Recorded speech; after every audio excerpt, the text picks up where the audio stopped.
స్వయంవరంలో అమ్మాయిలను ఇక్కడికి నేను ఎత్తుక వస్తాను అని వెళ్ళి ధనుర్ధారినై ఆ 3 అమ్మాయిలను ఎత్తుక వచ్చినాను.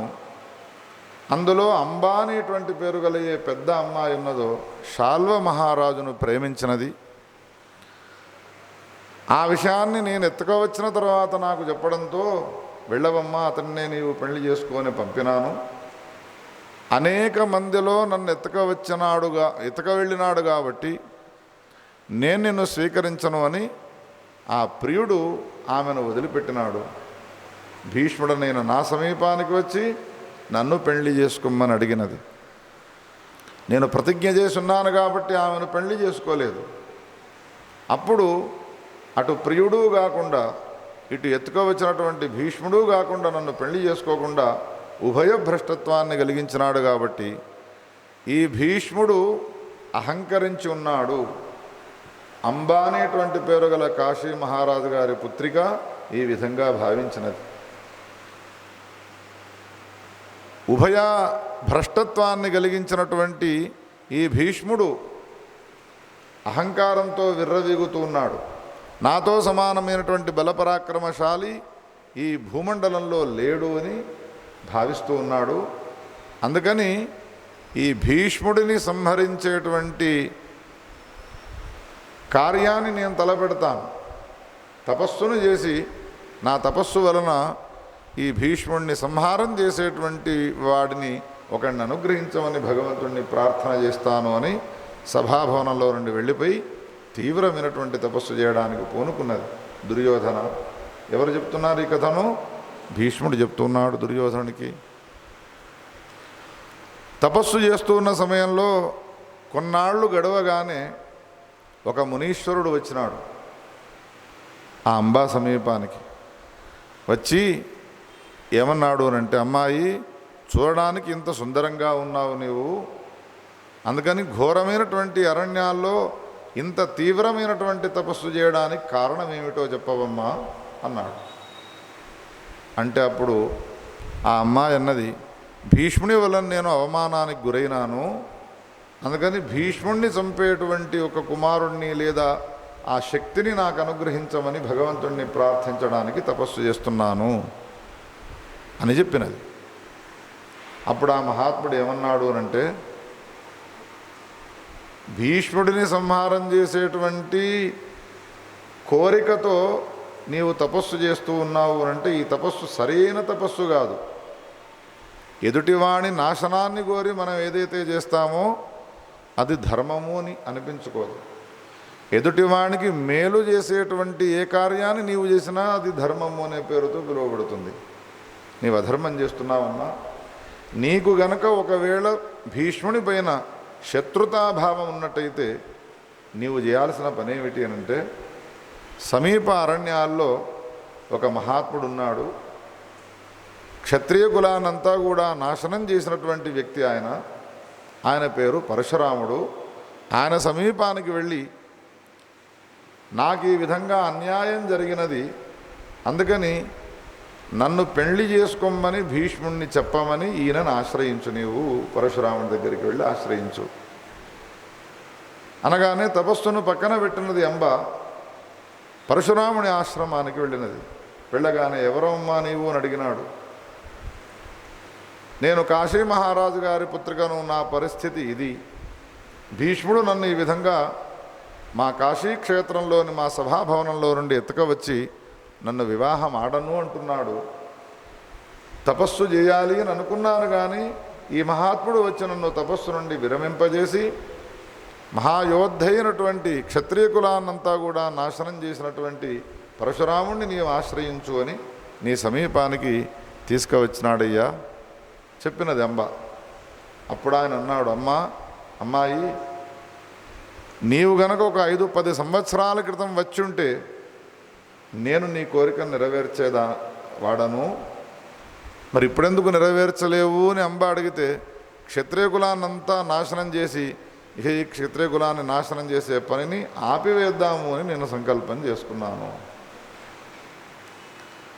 పాదాలపైన పడ్డది, అభ్యర్థించినది, ఎట్లయినా చేసి నీవు నా ఈ కోరికను మన్నించి నన్ను అనుగ్రహించాలి అని వేడుకోవడంతో నిద్రాణావస్థలో ఉన్నటువంటి ఆయన యొక్క రోషము, ఆయన క్రోధము అవన్నీ మళ్ళీ ఉత్పన్నములైనాయి.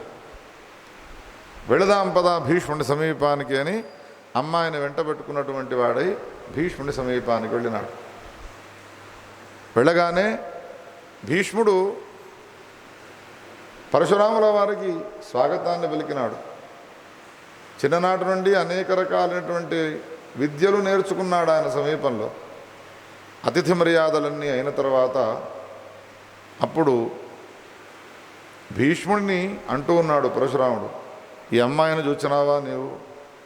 కాశీ మహారాజు గారి పుత్రిక ఆమె, అంబ అంటారు. ఏం చేసినావు? నేను ఎత్తగా వచ్చినాను. ఎత్తగా వచ్చిన తర్వాత మళ్ళీ ఆమెను ఎందుకు విసర్జించినావు? నేను పెళ్లి చేసుకోను అని అన్నాను కాబట్టి. నీవు పెళ్లి చేసుకోమని నిన్ను ఆదేశించడానికి నేను వచ్చినాను. ఈ అమ్మాయిని నీవు వివాహం చేసుకో అన్నాడు. అప్పుడు ఆయన అన్నాడు, మా తల్లి కోసమై నేను ఒక తీవ్రమైనటువంటి ప్రతిజ్ఞను చేసినాను, వివాహం చేసుకోను అని. అందుకని నా ప్రతిజ్ఞాభంగాన్ని నేను పొందను, ప్రతిజ్ఞాభంగాన్ని పొందను. చేసినటువంటి ప్రతిజ్ఞ నెరవేరుస్తాను తప్ప ప్రతిజ్ఞాభంగాన్ని మాత్రం నేను చేయను. ఎట్లయినా చేసి నీవి అమ్మాయిని పెళ్లి చేసుకోవలసినదే అని ఆయన అన్నాడు. నేను చేసుకోనుగాక చేసుకోను అని ఈయన అన్నాడు. పరస్పరం ఇద్దరికి వాగ్యుద్ధము పోయి తర్వాత బాణాలతో యుద్ధం చేసుకునేటువంటి పరిస్థితి ఏర్పడ్డది. అనేక రకాలైనటువంటి అస్త్రశస్త్రాలను ప్రయోగించుకుంటూ ఉన్నారు వాళ్ళిద్దరూ కూడా, భీష్ముడు పరశురాముడు. ఒకటి కాదు, రెండు కాదు, దుర్యోధన సుమారు 21 రోజులు యుద్ధం చేసినాం. భీష్ముడు ఈయన ఓడిపోడు, పరశురాముడు ఆయన ఓడిపోడు. అనేక రకాలైనటువంటి అస్త్రశస్త్రాలు ప్రయోగించుకున్నాం ఒకళ్ళపైన ఒకళ్ళం. నాకు ఆయన ఉపదేశం చేసినటువంటి విద్యలే, గురువు గారి దగ్గర ఉపదేశం తీసుకున్నటువంటి వాటినన్నిటి కూడా ఆయన పైననే నేను ప్రయోగం చేసినాను. అయినా యుద్ధాన్ని మానడు ఆయన, నేను యుద్ధాన్ని మానను. ఇంతలో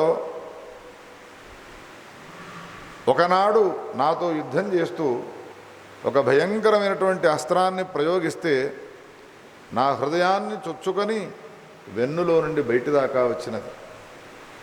ఆ సమయంలో నేను వివశుడనై మూర్ఛపోయినాను. నా తల్లి అయినటువంటి గంగాదేవి నా సమీపానికి వచ్చినది. నా అన్నదమ్ములైనటువంటి యనమండుగురు వసువులు ఎవరైతే ఉన్నారో వాళ్ళు నా సమీపానికి వచ్చినారు. అయ్యో నీకు ఈ పరిస్థితి ఏర్పడ్డదా అని మూర్ఛితుడనైనటువంటి నన్ను చికిత్స చేసి మూర్ఛ నుండి తేలుకున్న తర్వాత నాకు ఒక అద్భుతమైనటువంటి అస్త్రాన్ని ఇచ్చి, నీవు పరశురాముని పైన ఈ అస్త్రాన్ని ప్రయోగించురా అని అంతర్ధానమైపోయినారు దుర్యోధన. మళ్ళీ తర్వాత తెల్లవారి యుద్ధం జరిగినది మాకు. ఆ యుద్ధరంగంలో అమోఘమైనటువంటి ఆ అస్త్రాన్ని ఎప్పుడైతే నేను ప్రయోగించడానికి పూనుకున్నానో అప్పుడు అశరీరవాణి ద్వారా కొన్ని మాటలు విన్నాను. హే భీష్మ, గురువుగారు అయినటువంటి పరశురాముని పైన నీవు ఈ అస్త్రాన్ని, సమ్మోహనాస్త్రాన్ని ప్రయోగించడానికి వీల్లేదు. ఆయన క్షత్రియుడు కాదు, ఆయన సామాన్యమైనటువంటి వ్యక్తి కాదు, తపశ్శక్తి సంపన్నుడైనటువంటి ఒక గొప్పనైనటువంటి సదాచార సంపన్నుడైనటువంటి బ్రాహ్మణోత్తముడు. ఆయన పైన నీవు ఈ అస్త్రాన్ని ప్రయోగించకు అని ఆ విధమైనటువంటి మాటలు వినరాగా అప్పుడు నేను గౌరవ భావంతో, గురువుగారి యందుండే గౌరవ భావంతో ఆ అస్త్రాన్ని ఉపసంహరించినాను. ఉపసంహరించిన తర్వాత ఏమైనది? ఆయన ఆ పక్కన నిలబడి ఉన్నాడు, ఇక్కడ నేను నిలబడి ఉన్నాను.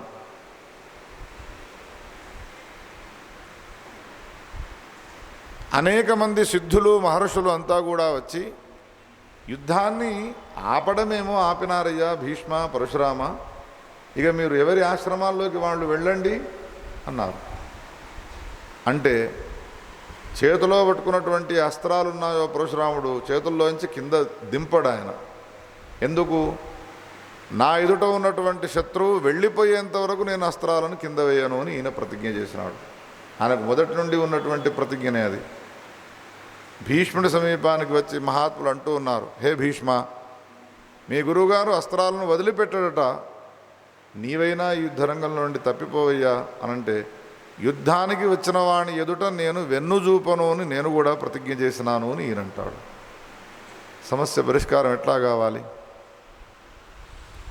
అప్పుడు అనేక మంది మహాత్ములు మళ్ళీ భీష్మునితో అన్నారు, గురువుగారి సమీపానికి వెళ్ళి నీవు జరిగిన దానికి పశ్చాత్తాపడి నీతో యుద్ధం చేసినందుకు నన్ను క్షమించమని ప్రార్థన చేయవయ్యా, శిష్యునిగా అది నీ కర్తవ్యము అనగానే గురువుగారికి నమస్కారం చేసినాడు. అప్పుడు పరశురాముడు తన వెంట తీసుకువచ్చినటువంటి అమ్మాయి ఉన్నదో, అంబ అనే పేరు గల అమ్మాయి, అమ్మాయి నీకు సహాయం చేయాలి అని, భీష్మునికిచ్చి నిన్ను పెళ్లి చేయాలి అని మాట ఇచ్చినాను, కానీ మాటను నిలబెట్టుకోలేకపోయినాను అన్నాడు. పరశురామునికి ఇంతకన్నా ఓటమి ఏం కావాలి? భీష్ముడే గెలిచినాడు నిజానికి. ఇప్పుడు ఆ అమ్మాయి ఏమంటుంది పరశురాముడితోనంటే, అయ్యా నేను కళ్ళారా చూచినాను కదా మీ యుద్ధాన్ని, నాకు నీవు మాట ఇచ్చినందుకు ఎంత శక్తి సామర్థ్యాలున్నాయో వాటిని ఒడ్డి నీవు యుద్ధాన్ని చేసినావు, అందుకని తమరి అపరాధం ఏమీ లేదు, ఇది నా దురదృష్టమై ఉన్నది, ఇతనిని ఇట్లా సాధించడానికి వీల్లేదు, నేను వెళ్ళి తీవ్రమైనటువంటి తపస్సే చేస్తాను అని పరశురాముడికి నమస్కారం చేసి ఆమె తపస్సు చేసుకోవడానికి వెళ్ళిపోయినది అంబ. ఆ సమయంలో అరణ్యంలో ఉండి భయంకరమైనటువంటి తపస్సును చేస్తూ ఉన్నది. మహాదేవుడైనటువంటి శివుడు ప్రత్యక్షమైనాడు అంబకు. అప్పుడు ఆ శివుడు ప్రత్యక్షం కావడానికి పూర్వము ఒకనాడు ఈ అంబ ఆశ్రమానికి గంగాదేవి వచ్చినది. అమ్మాయి నీవెందుకు తపస్సు చేస్తున్నావు అడిగినది. అప్పుడు అంబ ఏం చెప్పినది? భీష్ముడిని సంహారం చేయాలి, అందుకోసమే నేను తపస్సు చేస్తున్నాను అని. భీష్ముడు ఎవరి కొడుకు? గంగాదేవి కొడుకు. నీవు చేసేటువంటి తపస్సు సరైనది కాదు, అందుకని నేను నిన్ను శపిస్తూ ఉన్నాను. ఈ ప్రాంతంలో నీవు సగము శరీరముతో సంవత్సరం 365 రోజులుంటే 6 నెలలు నీవు నదివై ప్రవహింతువుగాక అని శాపం పెట్టినది. ఆమె శరీరంలోని సగభాగము నదిగా ప్రవహించడం కోసమై ఆమె గంగాదేవి యొక్క శాపాన్ని పొంది నదిగా ప్రవహిస్తున్నది. 6 నెలలు ఎండిపోతుంది ఆ నది, 6 నెలలు ప్రవహిస్తుంది. ఆమె సగం శరీరం ఈ విధంగా మారిపోయినది. అప్పుడు ఆమె ఏం చేసినది? తనను తాను ఒక మంటలు మండుతున్నటువంటి అగ్నిహోత్రంలో శరీరాన్ని కాల్చుకోవడం కోసమే అందులో ప్రవేశిస్తూ భీష్ముడిని సంహరించేటువంటి శక్తిని నేను పొందుదునుగాక అని అందులో ప్రవేశించినది. ప్రవేశించిన తర్వాత కాలాంతరంలో ద్రుపద మహారాజు గారికి సంతానం లేకపోతే ఆ ద్రుపద మహారాజు శివుని గురించి చాలా గొప్పగా ఉపాసన చేసినాడు. మహాభారతంలో ప్రతిరోజు మనం వింటూనే ఉన్నాము, శివుడు లేకుండా మహాభారతం ఉండదు. శివుడిని గురించి తపస్సు చేస్తే శివుడు ప్రత్యక్షమైనాడు ద్రుపద మహారాజు గారికి. అయ్యా నాకు సంతానం లేదు, నాకు పురుష సంతానాన్ని అనుగ్రహించండి అన్నాడు. అనగానే శంకరుడు అన్నాడు, నీకు సంతానం అవుతుంది కానీ పురుష సంతానం మాత్రము కాదయ్యా అన్నాడు.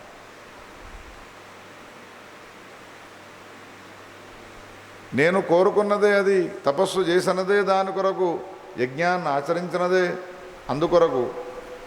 అపుత్రస్య గతిర్నాస్తి అని శాస్త్రాలున్నాయి కాబట్టి అన్నాడు ద్రుపద మహారాజు. అప్పుడు శంకరుడు ఏమన్నాడు అంటే, నీకు పుట్టినటువంటి ఈ అమ్మాయే కాలాంతరంలో అబ్బాయిగా మారిపోతాడు, ఇంతకన్నా నేనేమీ చేయలేను అని అంతర్ధానమైపోయినాడు. అప్పుడేమైపోయినది, శివుని యొక్క అనుగ్రహానికి పాత్రుడైనటువంటి ద్రుపద మహారాజు గారి భార్య, పాత్రురాలైనటువంటి ద్రుపద మహారాజు గారి భార్య కాలాంతరంలో గర్భాన్ని ధరించినది. నవమాసాలు మోసిన తర్వాత 10వ మాసంలో ఏ అంబనైతే అగ్నిలో ప్రవేశించినదో ఆమెనే ఈయనకు పుత్రికగా ఆవిర్భవించినది. పుట్టినటువంటి అమ్మాయిని ఎవ్వరికీ చెప్పుకోలేదు రాజుగారు. పుట్టినప్పటి నుండి మగవానికి వేసేటువంటి ఆభరణాలు వేస్తారు, మగవానికి వేసేటువంటి బట్టలు వేస్తారు, అలంకారం కూడా మగవానికి చేసినట్టుగా చేస్తూ ఆ పుట్టిన పిల్లవానికి శిఖండి అని పేరు పెట్టినారు. ఆశ్రమాల్లోకి వెళ్ళి ఋషీశ్వరుల దగ్గర అనేక రకాలైనటువంటి విద్యలను నేర్చుకున్నది ఆ శిఖండి. ఉపనయన సంస్కారాలు ఏవేవి చేయాలనో అవన్నీ కూడా ఆయా కాలాల్లో చేసినారు. కానీ బయటికి మాత్రం వేషము మగవేషము, లోపల మాత్రము స్త్రీమూర్తి ఆమె.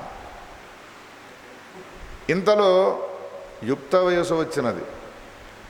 రాగానే జాతకర్మ, నామకరణము, అన్నప్రాసనం ఇవన్నీ చేసినాం కదండి, అందుకని మన అబ్బాయికి వివాహం చేద్దాము అనన్నది ద్రుపదుని యొక్క భార్య. ఆ సమయంలో హేమచోడు అనే పేరు గల ఒక మహా గొప్పనైనటువంటి రాజ్యాన్ని పరిపాలించేటువంటి యోద్ధ, ఆయన ఎదిరించే సామర్థ్యం ఎవరికీ లేదు. ఆయనకు ఒక కూతురున్నది. ఆ అమ్మాయినిచ్చి వైభవంగా వివాహం చేసినారు. నేను పెళ్లి చేసుకున్నటువంటి వాడు వీడు మగవాడు కాదు అనే విషయము ఎక్కువ కాలం కాకుండా కొన్ని రోజుల్లోనే తెలిసిపోయినది. ఈ అమ్మాయి తన చలికెత్తలతో చెప్పుకున్నది, నేను పెళ్లి చేసుకున్నటువంటి ఏ శిఖండి ఉన్నాడో ఆయన మొగాయన కాదు, ఆయన ఆడామే. చలికెత్తలు మెల్లగా ఈ విషయాన్ని అంతఃపురాన్ని దాటించి తన తండ్రి గారికి ఈ విషయాన్ని తెలియపరిచినారు. తనకు కూతురై ఉంటుండగా కూతురు అనే విషయాన్ని తెలియపరచక మగవాడు అని తెలియపరిచి మా అమ్మాయిని మోసం చేసినారు, మమ్ములను మోసం చేసినారు, అందుకని ద్రుపదరాజు పైన మేము దండయాత్ర చేస్తాము అని ఆయన సంకల్పం చేసుకుని దండయాత్రకి బయలుదేరినాడు. ఇప్పుడు ఈ శిఖండి ఏమి ఆలోచించినది అంటే, నా మూలకంగా దండయాత్రలో మా తండ్రి గారి యొక్క రాజ్యము పోతుంది, అందుకని నేను ఈ సమయంలో మా తల్లిదండ్రులకు ఏమైనా మేలు చేయాలి అని భావించి అరణ్యానికి వెళ్ళి తపస్సు చేసుకోవడానికి, తపస్సు ద్వారా సాధించనిదంటూ లోకంలో ఏది ఉండదు అని భావించి అరణ్యానికి వెళ్ళినది. అరణ్యంలో తపస్సు చేయడానికి పూనుకుంటే ఎవ్వరూ ప్రవేశించలేనటువంటి ఒక విచిత్రమైనటువంటి వనంలో ప్రవేశించినది. స్థూలకర్ణుడు అనే పేరు గల ఒక యక్షుడు ఆ వనాన్ని రక్షిస్తూ ఉంటాడు. అక్కడికి ఎవరు వెళ్ళినా ప్రాణాలతో ఉండరు. ప్రాణాలపైన తెగింపుతో బయలుదేరి వెళ్ళిపోయినాడు కాబట్టి ఈ శిఖండి అక్కడ తపస్సు చేస్తూ ఉంటే, స్త్రీ రూపంలో ఉన్నాడు కదా, స్థూలకర్ణుడు వచ్చి ఈ అమ్మాయితో మాట్లాడుతూ నీకు వచ్చినటువంటి ఆపద ఏమిటో చెప్పు అన్నాడు. అంటే అప్పుడు ఆ శిఖండి పురుష రూపంలో ఉన్నటువంటి ఆ స్త్రీ వచ్చినటువంటి ఆపదను గురించి అంతా వివరించినది. మా తండ్రి గారు నేను పుట్టిన తర్వాత నన్ను కూతురుగా చూడకుండా మగవాణిగా పెంచుతూ కాలాంతరంలో నాకు ఒక అమ్మాయినిచ్చి వివాహం చేస్తే, నేను వివాహం చేసుకున్నటువంటి అమ్మాయి తండ్రి మహాబలాఢ్యుడై ఉన్నాడు, విపరీతమైనటువంటి బలం గలవాడు, సైన్యం కూడా బాగా ఉన్నది. అతను ఇప్పుడు మా తండ్రి గారిపైకి దండయాత్ర చేసి మా తల్లిదండ్రులను చంపి రాజ్యాన్ని స్వాయత్తపరచుకోవాలి అని అనుకుంటూ ఉన్నాడు. అందుకని దయచేసి నీవు యక్షుడవు కాబట్టి నిన్ను నేను కోరుకుంటున్నాను, తపస్సు చేసి సాధించాలి అని అనుకుంటున్నాను. నీవు నాకు తారసపడ్డావు, అందుకని నాకు నీ పురుషత్వాన్ని ఇచ్చి నా స్త్రీత్వాన్ని నీవు స్వీకరించవయ్యా అడిగినాడు. అడిగితే అప్పుడు పాపం కారుణ్యాన్ని చూపెట్టినాడు ఆ స్థూణకర్ణుడు. తప్పకుండా నా పురుషత్వాన్ని నీకు ఇస్తాను, నీ స్త్రీత్వాన్ని నేను స్వీకరిస్తాను, కానీ ఒక కాలము పరిధి, 1 సంవత్సరం 2 ఏళ్ల వరకు నేను నీకు పురుషత్వాన్ని ఇస్తాను. అక్కడ సమస్య పరిష్కారం కాగానే మళ్ళీ 2-3 సంవత్సరాల్లో మళ్ళీ నా పురుషత్వాన్ని నాకివ్వాలి, నీ స్త్రీత్వాన్ని నీవు స్వీకరించాలి. ఈ విధమైన ఒప్పందం జరిగినది. జరిగిన తర్వాత ఇప్పుడు ఏ శిఖండి చిన్ననాటి నుండి ఆడదిగా ఉండెనో మగవాణిగా మారిపోయినాడు.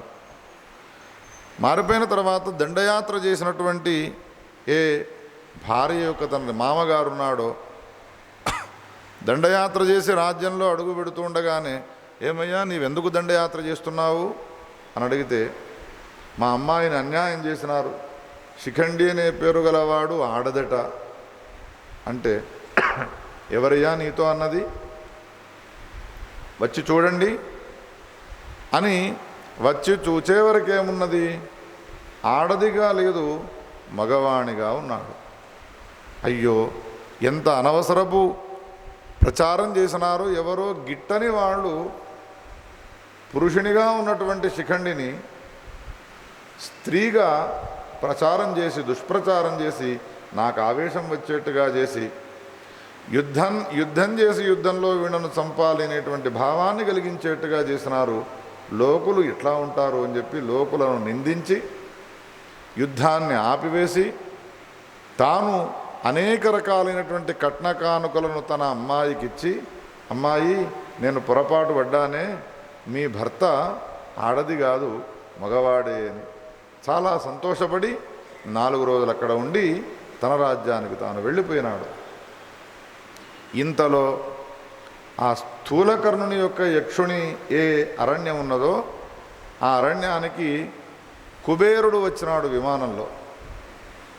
ఇదివరకు ఎన్నోసార్లు వస్తూ ఉన్నాడు అక్కడికి, కానీ ఇదివరకు వచ్చిన దానికంటే ఇప్పుడు వచ్చిన తర్వాత ఈ స్థూలకర్ణుని యొక్క ఏ ఆశ్రమం ఉన్నదో ఇది చాలా సుందరంగా ఉన్నది.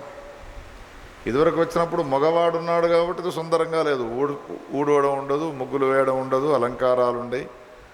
ఆడవాళ్ళు ఉంటేనే కదా అవన్నీ చేసేది.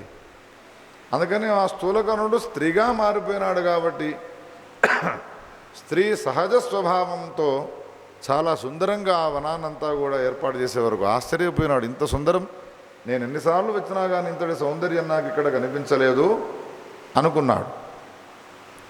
అనుకొని ఆశ్రమంలోకి వెళ్ళి కూర్చుంటే స్థూలకర్ణుడు రాడు, అతిథి మర్యాదలు చేయడు. ఎందుకు అని పరిచారకులను అడిగితే ఆయన మగవాడు కాదు, ఇప్పుడు ఆడది, మగవాడు కాదు ఆడది, మగవాడు కాదు ఆడది అని అంటున్నారు ఏమిట్రా పిలుచకరండి. లోపల ఉన్నాడు సిగ్గుపడుతూ యువతలికి వచ్చినాడు స్థూలకర్ణుడు. ఏం జరిగినది అని అడిగినాడు. ఈ ఆడవేషం ఎందుకు వేసుకున్నావు అని అంటే జరిగిన వృత్తాంతం చెప్పినాడు. శిఖండి అనేటువంటి పేరు గల పురుష రూపాన్ని ధరించినటువంటి ఒక స్త్రీ నా సమీపానికి వచ్చి, నీ పురుషత్వాన్ని ఇవ్వు, నా స్త్రీత్వాన్ని నీకు ఇస్తాను, 1 ఏడాది 2 ఏళ్ళు కాగానే మళ్ళీ నా స్త్రీత్వాన్ని నీకు ఇస్తాను, నీ పురుషత్వాన్ని నీకు ఇస్తాను, స్త్రీత్వాన్ని నేను తీసుకుంటాను అని అనడంతో ఇచ్చినాను అని అనగానే అప్పుడు కుబేరుడు కోపానికి వచ్చి, మూర్ఖుడా, మన యక్షకులంలో లేనటువంటి పాడు పని చేసినావు నీవు, అందుకని ఏ స్త్రీ రూపాన్ని నీవు పొందినావో ఆ స్త్రీ రూపం నీకు ఎప్పటికీ ఉండుగాక అని శాపం పెట్టినాడు. గోపాలకృష్ణ భగవానికి. అప్పుడు కాళ్లపైన పడి ప్రార్థన చేసినాడు ఆ స్థూలకర్ణుడు, నాకు పెట్టినటువంటి ఈ శాపాన్ని ఉపసంహరించండి కుబేర అని అంటే, అప్పుడు కుబేరుడు ఏమన్నాడు అంటే, శిఖండి మరణించిన తర్వాత నీకు పురుషత్వం వచ్చుగాక అని వరాన్ని ఇచ్చినాడు. ఆయన వెళ్ళిపోయినాడు ఆకాశంలో అలకాపురికి. ఇక 2 సంవత్సరాలు 3 సంవత్సరాల అవధి, అందుకని అవధి తీరిపోయినది అని చెప్పి ఇప్పుడు ఆ శిఖండి పురుషుడు ఈ స్థూలకర్ణుడు ఆడదాని దగ్గరికి వచ్చినాడు. నీ స్త్రీత్వాన్ని నాకిచ్చి నా పురుషత్వాన్ని నీవు స్వీకరించవయ్యా అనంటే 2 చేతులు జోడించి, అది అయ్యే పని కాదు, నీవు చచ్చేదాకా నాకు పురుషత్వం రాదు, నీవు పురుషునిగానే ఉంటావు అని ఆ స్థూలకర్ణుడు చెప్పడంతో రాజ్యానికి వచ్చి భార్యతో కూడుకున్నటువంటి వాడి సకల భోగాలను అనుభవిస్తూ ఉన్నాడు రా దుర్యోధన. మొట్టమొదట స్త్రీగా పుట్టి తర్వాత పురుషునిగా మారినటువంటి వాళ్ళు ఎవరైతే నేను చేసేటువంటి యుద్ధానికి వస్తారో వాళ్లతో నేను యుద్ధం చేయను, అస్త్ర సన్యాసం చేస్తాను. ఎవరు బ్రాహ్మణులు అయి ఉంటారో, ఏవి గోవులు అయి ఉంటాయో అటువంటివి నా ఎదుటికి వచ్చినవి అంటే నేను యుద్ధాన్ని చేయకుండా అస్త్ర సన్యాసం చేస్తాను. ఇది నేను యుద్ధంలో పరాజితుడిని కావడానికి కారణము అని భీష్ముడు అనేక అస్త్రశస్త్రాలను పొంది ఉన్నప్పటికీ కూడా ఎందుకు తాను ఓటమి పాలవుతాడు అనే విషయాన్ని తెలియపరచగానే దుర్యోధనుడు ఈ విషయాన్ని తెలుసుకున్నటువంటి వాడై అక్కడి నుంచి సభాభవనంలోంచి వెళ్ళిపోయినాడయ్యా జనమేజయ అని వైశంపాయనుడు జనమేజయునికి ఈ కథావృత్తాంతాన్ని తెలియజేసినాడు. ననాక పృష్టం నచ దేవరాజ్యం న